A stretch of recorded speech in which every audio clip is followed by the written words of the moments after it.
La TVT au cœur de l'information.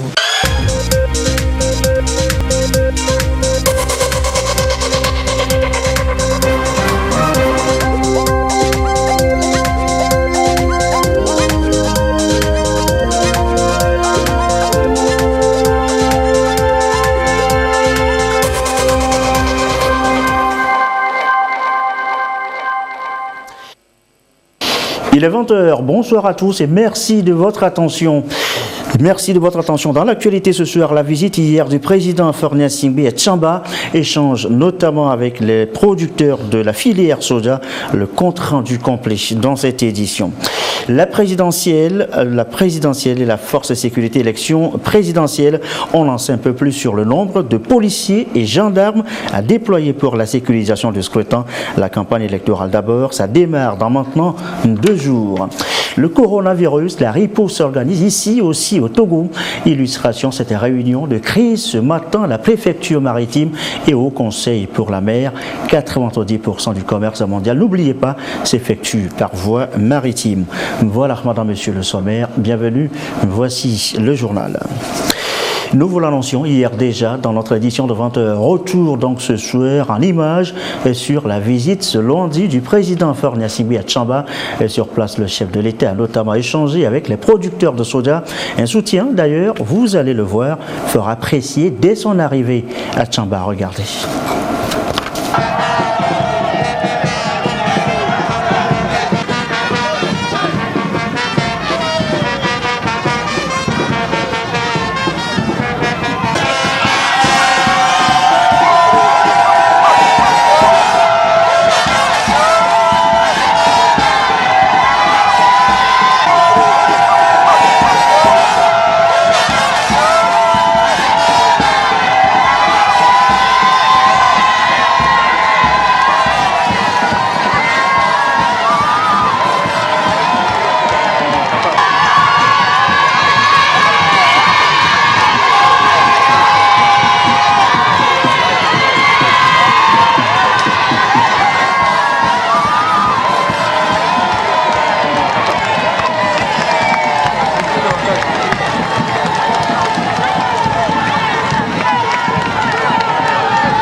Et voilà, donc Tchamba en liesse donc, pour accueillir le président Faure Gnassingbé.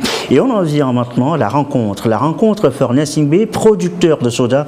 Ils sont venus de toutes les préfectures. Le secteur, vous le savez, est très prisé aujourd'hui. Et dans la foulée, un accord de financement de 7,5 millions a été signé avec Khalifa Fond. Les échanges et les précisions, c'est un reportage de Désiré Alrochi.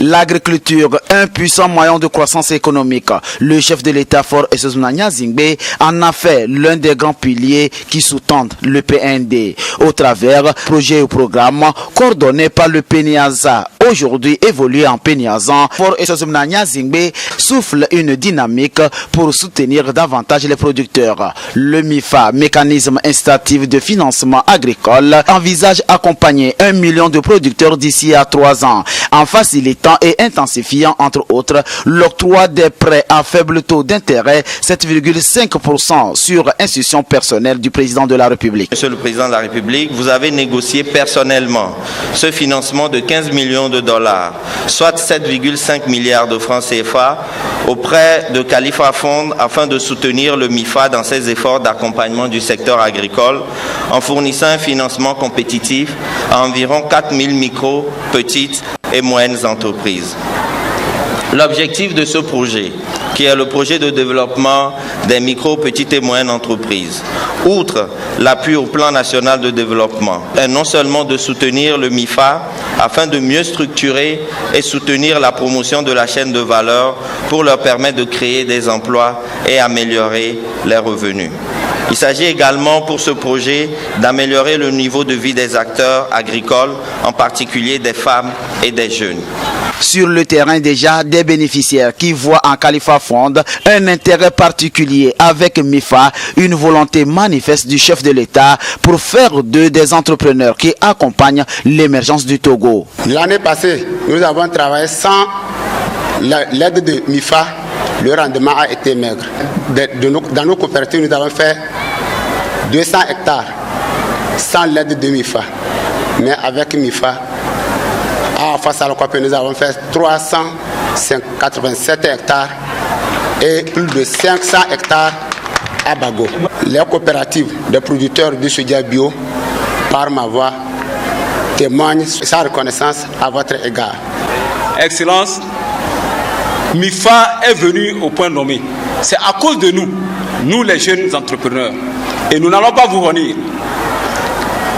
Grâce à MIFA, nous avons reçu un financement de 50 millions sans garantie. Nous avions eu des semences certifiées. En 2018, le rendement était à 800 kilos par hectare. Mais les semences que nous avions eues l'année dernière, ils sont allés de 800 à 1 tonne 500. Nous, entrepreneurs, nous sommes unis derrière vous. Grâce à la politique sociale et économique du chef de l'État, Khalifa Fond a choisi soutenir le Togo dans ce projet louable. Your Excellency, the President of the Republic of Togo. Excellence, Monsieur le Président de la République du Togo, Excellence, membres du gouvernement du Togo, Mesdames et Messieurs. C'est un réel honneur d'être parmi vous aujourd'hui, parmi cette remarquable communauté.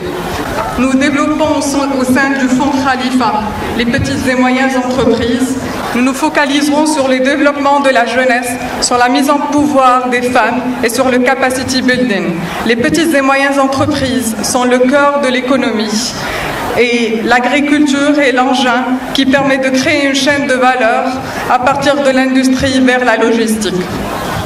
Donc les relations stratégiques qu'il existe entre nos deux pays sont grâce à la relation privilégiée qu'il y a entre les deux chefs d'État, son Excellence Monsieur le Président de la République du Togo et son Excellence le Président des Émirats Arabes Unis. The President of the Republic and His Highness Sheikh Mohammed bin Zayed.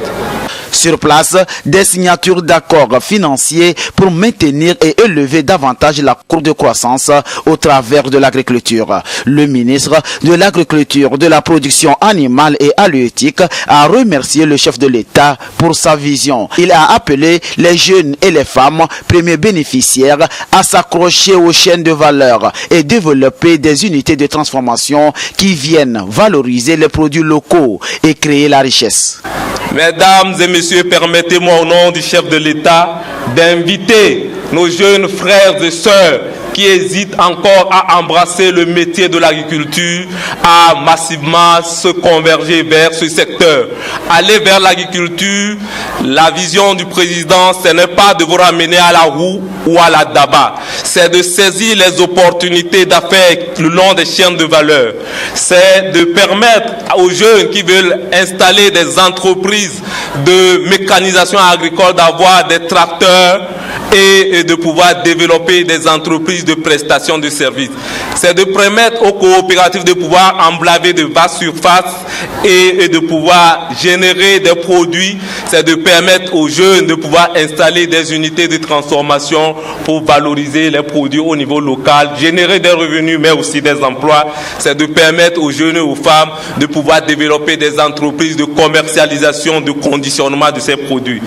Tout ceci grâce à vous, Monsieur le Président de la République. Le chef de l'État à Tchamba reste un signe palpable parmi tant d'autres témoins d'une écoute attentive des populations. Les populations de la région centrale, par la voix du ministre Afouacha Deji, ont remercié le chef de l'État pour sa politique de paix, de développement et de cohésion sociale. Elles promettent en définitive le soutenir en tout temps et partout afin qu'il continue de faire du Togo un pays émergé dans la paix consolidée. Nous saisissons cette occasion solennelle pour saluer avec déférence tous les efforts que votre Excellence ne cesse de déployer pour le bien-être des Togolais en général et des agriculteurs en particulier. Vous êtes l'homme de la situation pour le développement du Togo à travers le plan national de développement que vous avez initié et qu'elle souhaite vous voir parachever la mise en œuvre. Excellence, Monsieur le Président de la République, qu'Allah le Tout-Puissant et le très miséricordieux vous protège, vous guide et vous illumine davantage. Le chef de l'État, Faure Essozumna Zingbe, impressionné par la mobilisation de Tchamba, a remercié les populations dans leur diversité pour le soutien que lui apportent pour ensemble construire le Togo.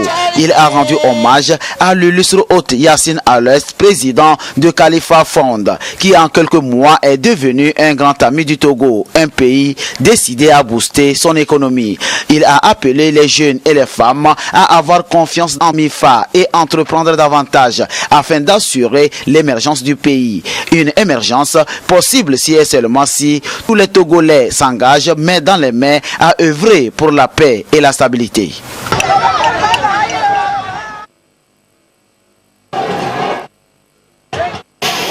Et voilà, et je rappelle donc cet accord de financement donc signé dans la foulée de cette visite du président Faure Gnassingbé à Tchamba, 7,5 milliards de francs CFA, une véritable bouffée d'oxygène donc pour le secteur. Du côté de l'Assemblée nationale, eh bien la présidente Yawa Dibori-Tchega a conféré avec une délégation de chefs cantons du Grand Lomé, allait présenter ses vœux de nouvel an. À l'occasion, d'autres sujets ont été abordés, notamment la présidentielle 2020, les précisions du chef de la délégation Togboui Didjolé Detou 10, des propos recueillis par Ramdan Bassina. Nous sommes en début de la nouvelle année. Les chefs traditionnels de la préfecture du Golfe et de la préfecture d'Aguagneve, nous nous sommes dit nous devons rendre cette visite de courtoisie à la présidente de l'Assemblée nationale juste pour lui présenter les meilleurs vœux de paix, de santé, de bonheur et de succès par rapport à la grande charge que la nation lui a confiée et lui apporter également tout l'appui de la chefferie traditionnelle de l'ensemble du pays et plus particulièrement des chefs traditionnels du Grand Lomé.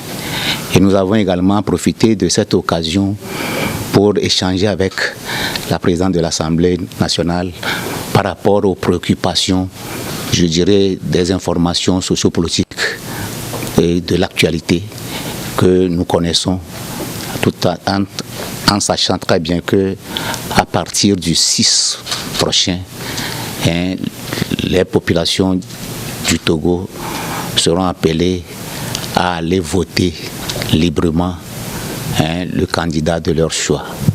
Et nous avons partager avec la présidente de l'Assemblée nationale tout ce que nous ressentons par rapport aux obligations des citoyens sur la préservation de la paix et de la stabilité et surtout de la sécurité au niveau du pays, au niveau de cette période si sensible de notre pays. Délégation de chefs de canton du Grand Lomé reçue donc par la présidente de l'Assemblée nationale. La présidentielle, justement, parlons encore ce soir. Nous sommes aujourd'hui à 2 jours de l'ouverture de la campagne électorale. Vous venez de l'entendre, c'est jeudi prochain. Côté sécurité, seront là, ici, partout, sur l'ensemble du territoire national. 10 000 policiers et gendarmes en tout seront déployés pour la FOSEP, la Force Sécurité Élection Présidentielle. Ce mardi, l'ordre d'opération de cette force a été dévoilé. Gisèle Kozona et Kwesala. Ils seront 10 000 policiers et gendarmes sur l'ensemble du territoire national déployés pour la sécurisation du processus électoral. La mission de la FOSEP, Force Sécurité Élection Présidentielle 2020, démarre officiellement le 6 février, la date de début de la campagne pour la présidentielle du 22 février. À cette rencontre, la force se situe par rapport à ses responsabilités. Les différentes parties prenantes du processus électoral conviées s'enquièrent de l'ordre opération de la FOSEP 2020. La Commission électorale nationale indépendante veut compter sur cette force pour un bon aboutissement du processus. Mesdames et messieurs, chères sœurs, chers frères de la FOSEP, il est certain que votre disponibilité, votre professionnalisme seront encore éprouvés dans les prochains jours pour permettre à nos concitoyens, le jour du scrutin le 22 février, de voter dans la quiétude après 15 jours de campagne électorale des candidats à l'élection présidentielle. Il n'est nul doute à cet égard que vous avez toujours été à la hauteur et nous savons compter sur vous. Les forces de sécurité élections mises en place les années précédentes ont fait leur preuve.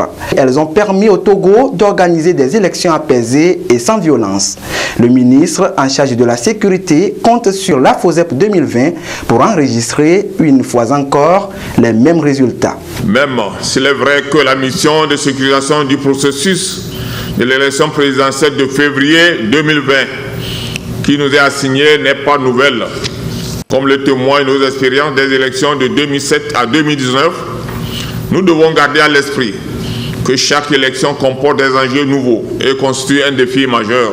Il nous appartient alors de nous acquitter de notre tâche avec professionnalisme, afin que nos concitoyens se reconnaissent dans la force 2020 et trouvent en elle une force qui les rassure et les protège, quelle que soit leur appartenance politique. Pour ce faire, j'invite également l'ensemble des acteurs ici présents à faire confiance à la force 2020 qui se mettra en permanence et en toute neutralité à la disposition de tous. Je demande humblement à tous les acteurs politiques, de la société civile et aux différents leaders d'opinion de modérer en permanence et en toutes circonstances leurs discours ou propos, surtout d'adopter des attitudes réalistes et responsables dans l'intérêt supérieur de tous, avec le souci permanent de préserver la paix, la sécurité et la stabilité dans notre pays.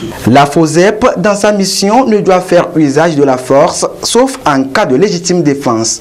Le ministre de la Sécurité et de la Protection civile compte sur le professionnalisme des agents pour que dans la cohésion sociale, le Togo sorte gagnant au soir du 22 février.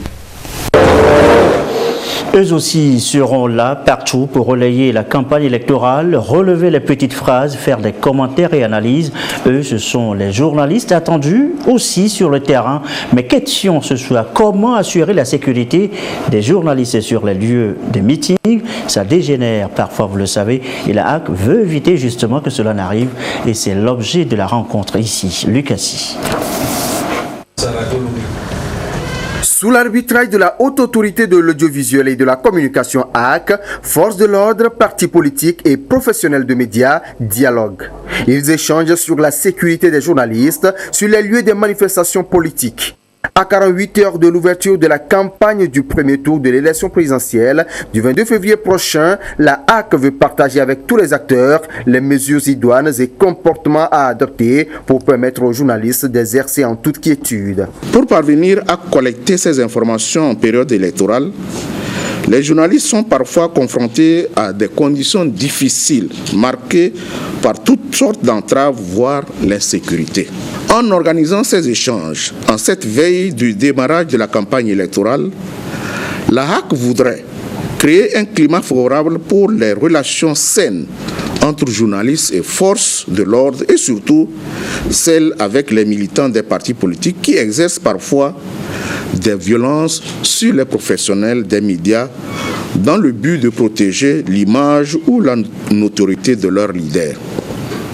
La HAC a joué sa partition en organisant des séminaires d'appropriation sur les textes réglementaires du scrutin à venir.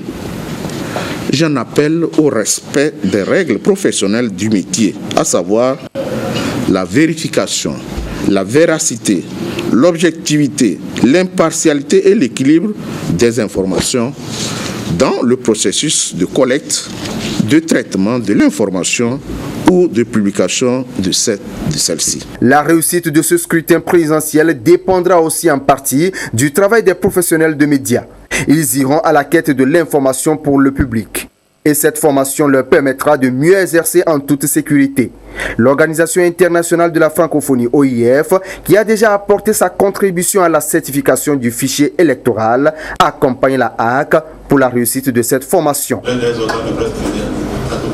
Et que le président de la haute autorité de l'audiovisuel et de la communication invite les directeurs de publication, les directeurs des radios et télévisions, les correspondants de la presse étrangère au Togo à retirer auprès de la HAC le badge de couverture de la campagne de l'élection présidentielle du 22 février 2020. Les journalistes, techniciens et auxiliaires de presse désignés pour la couverture de la campagne devront se munir de la lettre de désignation de leur directeur d'organe et de la carte de presse délivrée et par la HAC. Aucun badge ne sera délivré à ceux qui se présenteront à la HAC sans ces deux documents, stipule donc le communiqué.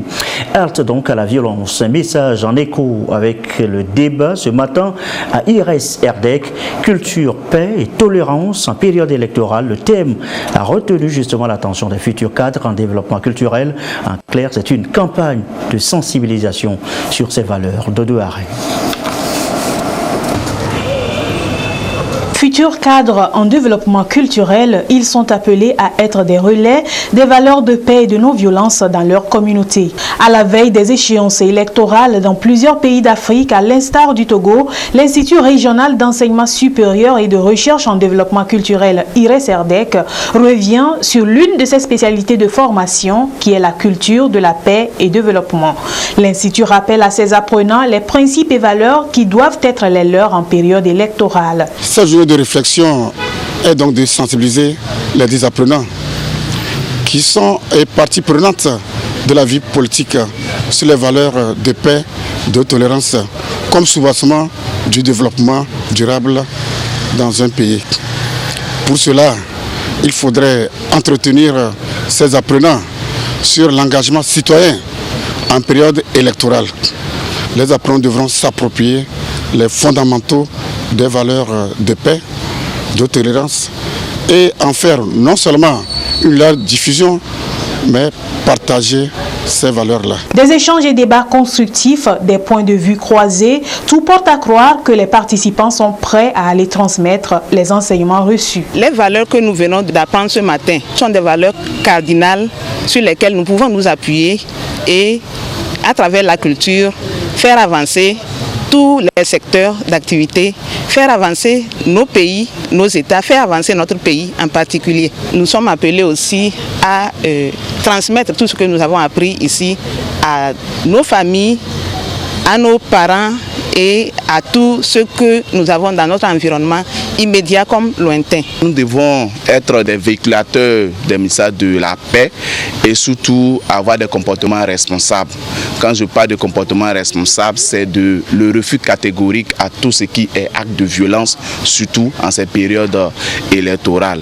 La société civile et les pouvoirs publics s'activent pour que toutes les couches sociales du pays puissent maîtriser les concepts de paix, de tolérance, du vivre ensemble, du civisme, de respect mutuel, de patriotisme et de démocratie, ce qui devra garantir une stabilité sociopolitique durable, favorable au développement de l'Afrique et du Togo en particulier.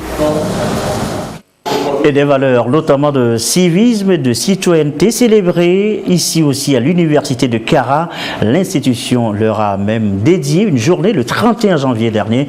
Les motifs et le sens de l'initiative, Nestor Mojou et notre bureau sur place. Montée des couleurs, suivie de l'exécution de l'hymne national. Cela se passe sous le mât du campus sud de l'université de Kara. Cette institution a consacré la journée du 31 janvier de cette année aux activités liées au civisme et à la citoyenneté. Cette journée s'intègre au programme Campus Citoyen. Ce programme, lancé le 8 février 2017, est à sa 4e édition. Il a été conçu conformément au plan stratégique national 2014-2024 de cette université pour interagir avec les communautés et aussi pour apporter des compléments de formation aux étudiants dans le souci d'améliorer leur savoir-être et leur savoir-vivre. Nous avons compris que venir à l'université ne consiste pas seulement à acquérir des formations, seulement de cours et valider sa licence. Et nous avons compris qu'il y a, à part les cours et la formation, une opportunité d'acquérir des compétences extrascolaires et de développer certaines compétences. Et donc c'est pourquoi nous avons donc adhéré à ce programme, au programme Campus Citoyen, où aujourd'hui nous mobilisons les jeunes, nous mobilisons nos amis à rendre notre environnement propre et à contribuer à l'édifice donc de notre université. Nous invitons donc nos amis à vraiment adhérer à ce programme-là et postuler pour des opportunités, des projets, pour enfin aussi bénéficier et développer des compétences qui pourront nous permettre de nous insérer professionnellement dans le futur. Après 3 ans de mise en œuvre du programme Campus Citoyen, son concepteur trouve qu'il a un bilan encourageant. Du côté des étudiants, beaucoup de formations, beaucoup de conférences, débats ont été organisés, tout comme des activités socio-éducatives ou des activités d'utilité publique. Du côté des communautés, il y a eu des formations en matière d'entrepreneuriat, en matière de développement personnel, en matière de management de microcrédit et qui ont débouché sur 2 initiatives très intéressantes, c'est-à-dire le financement à somme très modérée de micro-projets, notamment dans la transformation agricole, dans la production agroalimentaire et dans les services. Et la deuxième activité, c'est l'épargne crédit communautaire. Et là, nous sommes en parfaite cohérence avec l'axe 3 du plan national de développement sur l'inclusion sociale et financière. Ce lancement de la 4e édition du programme Campus Citoyen a été l'occasion pour les autorités de l'université de Kara d'entretenir la communauté universitaire sur 2 points. Le premier porte sur l'obligation de la mise en place de l'environnement numérique de travail pour s'adapter aux exigences du temps. Le deuxième point est relatif aux possibilités de trouver des financements additionnels pour compléter ce que l'État met à la disposition des universités publiques.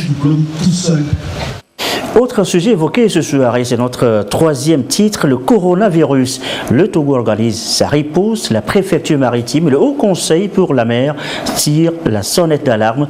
90% du commerce mondial se fait, vous le savez, par voie maritime et il vaut mieux prévenir que guérir. Saraou ou retour, Gérald Agoudjou.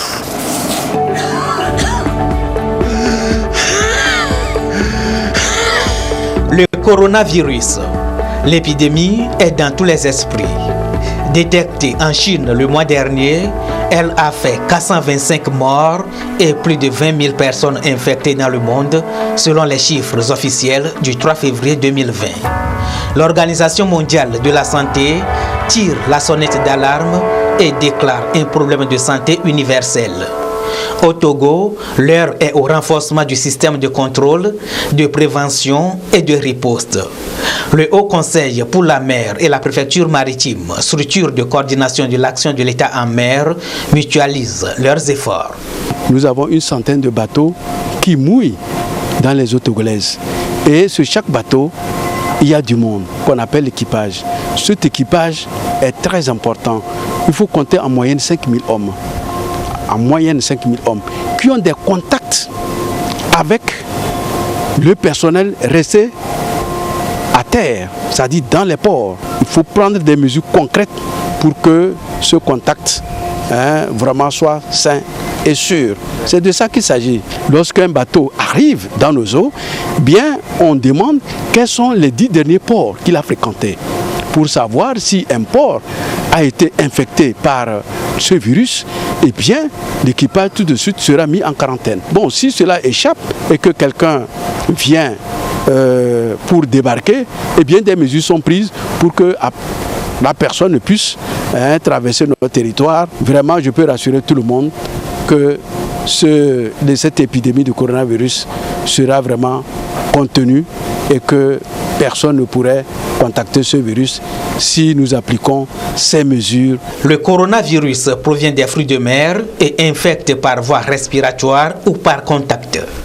Le comité de coordination mis en place prévoit d'intensifier la sensibilisation sur les bonnes conduites à tenir aux points stratégiques de tout le trafic maritime ainsi qu'au niveau des riverains du littoral avec à l'appui du matériel de prévention. Dans le reste de l'actualité, la part de 25% de marché public pour les jeunes et les femmes, ça tient toujours. Comment y accéder plus facilement? L'art un peu sensibilise toujours sur le sujet. Séance encore ici à Dapan, Jassim Nabaga. Des jeunes et femmes entrepreneurs.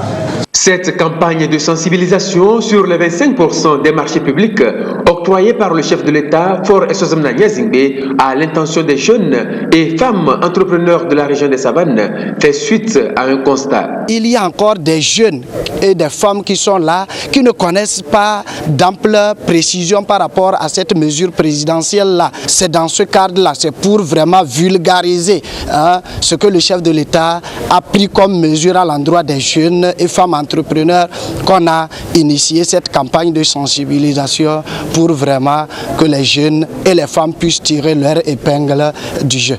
Pour tirer effectivement un meilleur profit de cette manne présidentielle, il aurait exemplifié les mécanismes et les conditions pour accéder à ce quota de 25% des marchés publics qui représentent la bagatelle de 40 milliards de francs CFA par an. Les conditions de participation, si nous prenons le cas des jeunes et femmes entrepreneurs, la mesure du chef de l'État a bien précisé, a allégé ces conditions-là. Donc pour dire les expériences qu'on exigeait pour les grandes entreprises, on ne va plus l'exiger. Donc le jeune et femme entrepreneur ne va plus fournir d'expérience de marché similaire.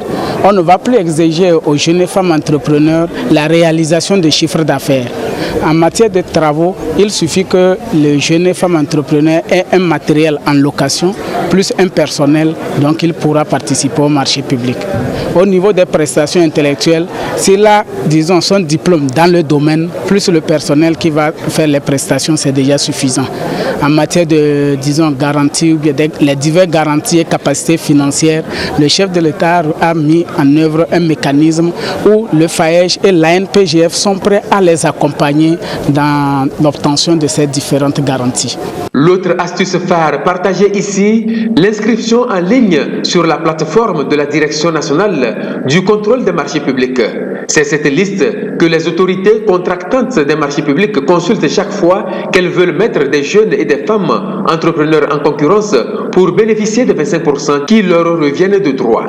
Cette information est très importante pour nous en tant que jeunes entrepreneurs. Cela nous permettra de bien avoir tous les critères, toutes les informations possibles sur comment faire pour avoir une grande part des marchés publics dans le quota que le gouvernement octroie aux jeunes. C'est une initiative salutaire, c'est à saluer et nous disons merci au chef de l'État pour ces mesures qui prend en faveur des jeunes entrepreneurs et aux femmes, permettre aux jeunes entrepreneurs de s'engager, d'être toujours à ses côtés aussi pour le développement de notre pays. Le secrétaire général de la préfecture d'Automne a salué cette campagne de sensibilisation de l'ARMP et du Conseil régional de la jeunesse des Savanes qui va permettre à coup sûr aux jeunes et femmes entrepreneurs de la région des Savanes d'être plus aguerris pour se lancer à la quête de 25% des marchés publics. Il les a exhortés à la paix et à la sécurité prônée par le président de la République, Faure Essozomna Gnassingbé, afin de bénéficier d'un climat propice au développement de leur entreprise. Des vivres pour Bamono, Lac et Yoto, les populations sur place ont été, rappelez-vous, en septembre et octobre dernier, victimes d'inondations.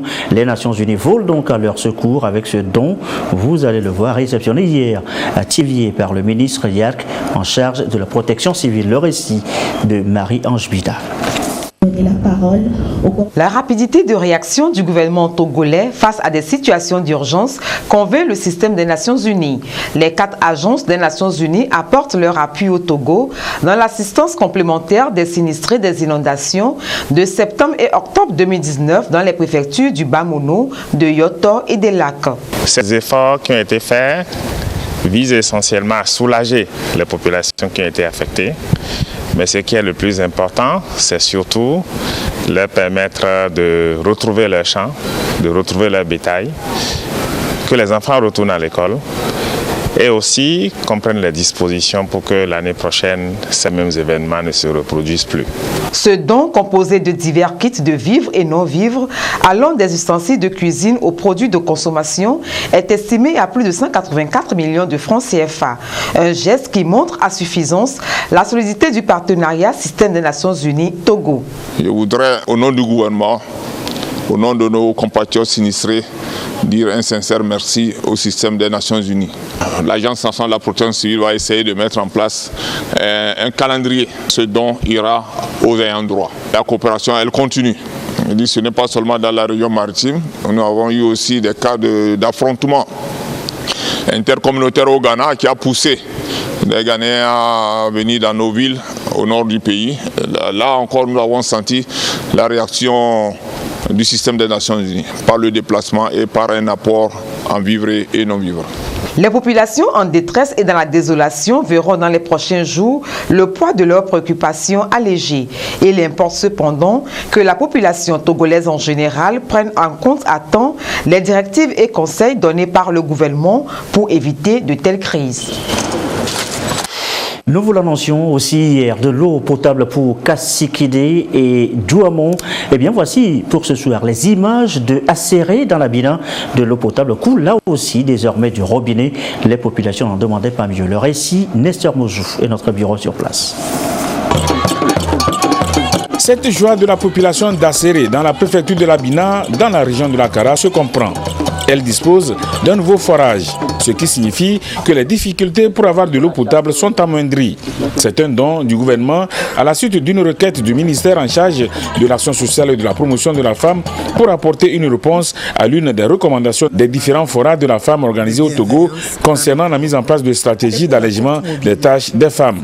L'une des stratégies concerne la dotation de forage aux populations rurales afin de permettre aux femmes de disposer de suffisamment de temps pour mener principalement les activités génératrices de revenus en vue d'améliorer leur qualité de vie et celle de leur famille.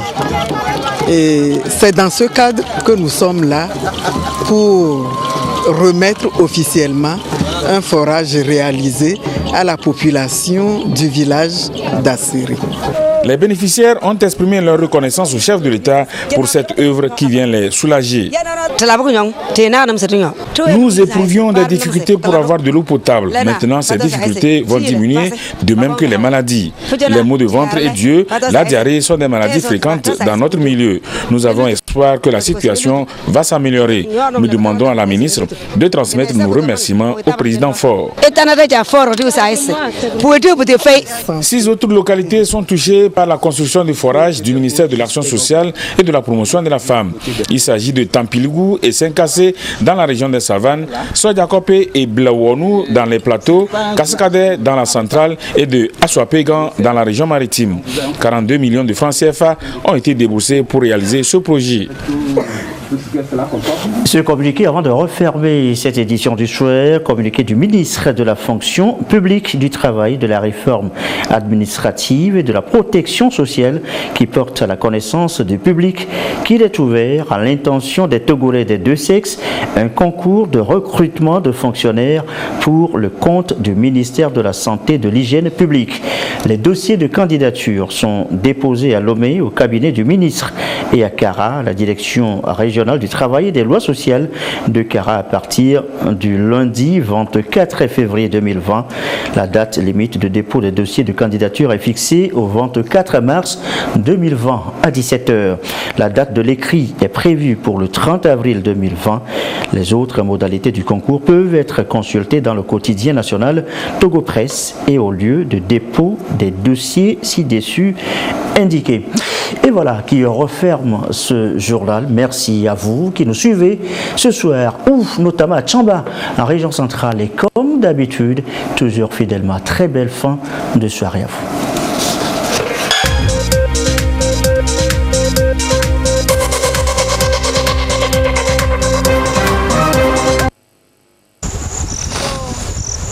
L'agriculture togolaise.